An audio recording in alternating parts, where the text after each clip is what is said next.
Assalamualaikum warahmatullahi wabarakatuh. Alhamdulillahi rabbil alamin. Alhamdulillahillazi kutiba alaina bisiyami Ramadan. Ashhadu an la ilaha illallah wahdahu la syarikalah wa ashhadu anna Muhammadan abduhu wa rasuluh la nabiyya ba'dah. Qala Allah Ta'ala, ya ayyuhallazina amanu kutiba alaikumus siyam kama kutiba alal ladzina min qablikum la'allakum tattaqun. Wa qala Rasulullah sallallahu alaihi wasallam, man shoma ramadhana imanan wa ihtisaban ghufira lahu ma taqaddama min dzambih. Shadaqallahul azim. Kaum muslimin dan muslimat jamaah Masjid Syuhada yang dirahmati Allah Subhanahu wa ta'ala.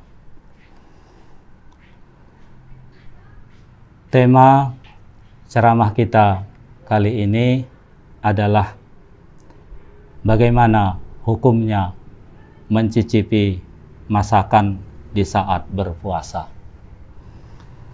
Kaum muslimin dan muslimat yang dirahmati Allah Subhanahu wa ta'ala. Kegiatan memasak dan menghidangkan berbuka puasa yang enak, yang lezat adalah merupakan hal yang lumrah atau umum.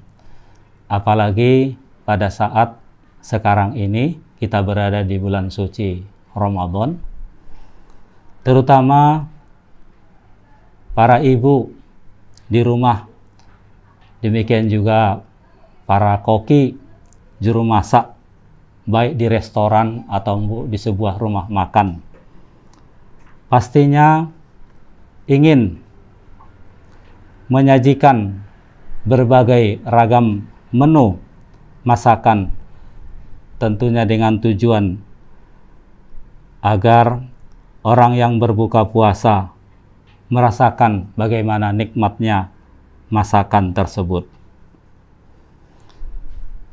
Umumnya saat memasak atau sebelum menghidangkan masakan untuk dimakan, juru masak biasanya mencicipi terlebih dahulu masakannya demi untuk memastikan dan mendapatkan rasa yang pas.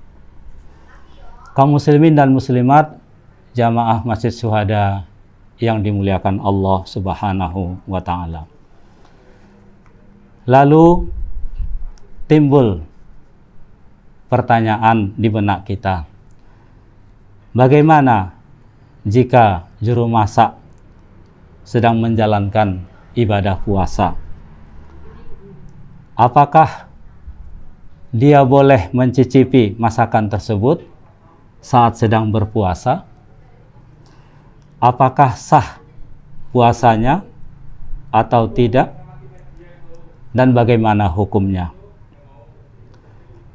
Tentu sebagian berpikir bahwa ada yang berpendapat hal tersebut membatalkan puasanya. Namun sebagian yang lain menyatakan diperbolehkan dan puasanya tidak batal.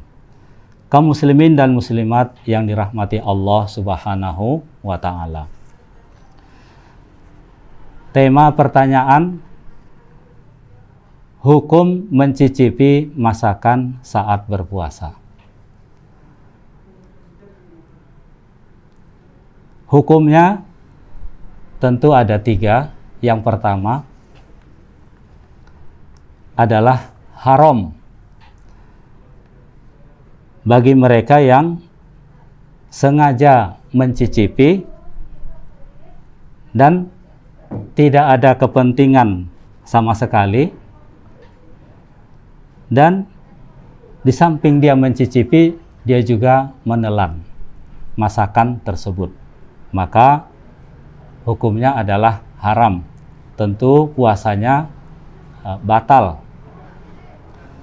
Hukum yang kedua adalah makruh bagi orang yang tidak ada kepentingan sama sekali.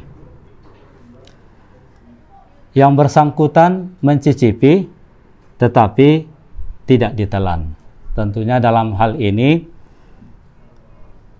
puasanya tidak sampai batal. Hukum yang ketiga adalah mubah. Artinya boleh bagi mereka yang berkepentingan, juru masak, koki dan lain sebagainya, untuk mencicipi masakan atau hidangan yang mereka buat sebelum dihidangkan, selama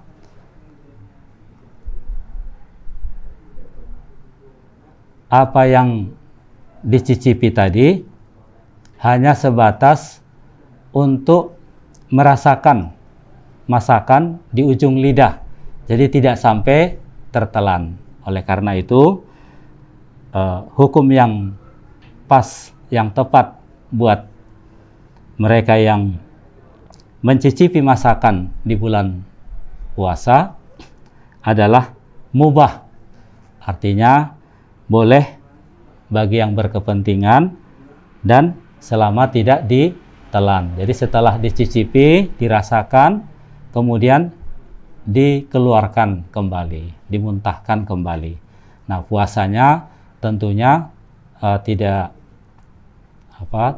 membatalkan puasa, dan puasanya dianggap sah, tidak batal. Kaum muslimin dan muslimat jamaah Masjid Syuhada yang dirahmati Allah Subhanahu wa ta'ala.